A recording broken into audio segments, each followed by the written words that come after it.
The president moments ago congratulated the Attorney General of the United States, William Barr, for intervening in the case of Roger Stone. Stone has been convicted by a jury of his peers for lying to Congress and witness tampering. Convicted.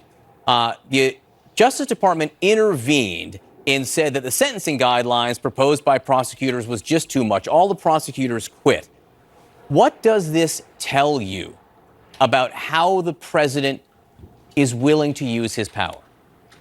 What we've seen since the impeachment vote last week is simply shocking actions by President Trump and silence, sadly, by many of my colleagues who should be speaking up on behalf of the independence of the Department of Justice and rule of law.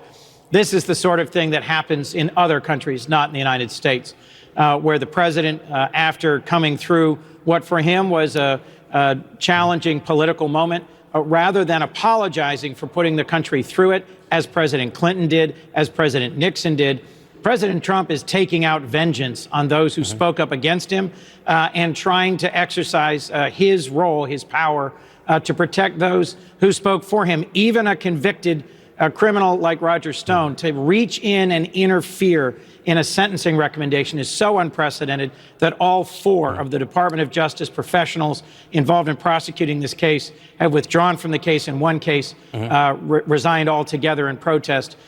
Bill Barr is demonstrating that he is not the Attorney General for the people of the United States. He swore allegiance to the Constitution, not to one president. And I suspect it's a tough day for a lot of career prosecutors in the U.S. Department of Justice. This is a critical moment for rule of law in our country.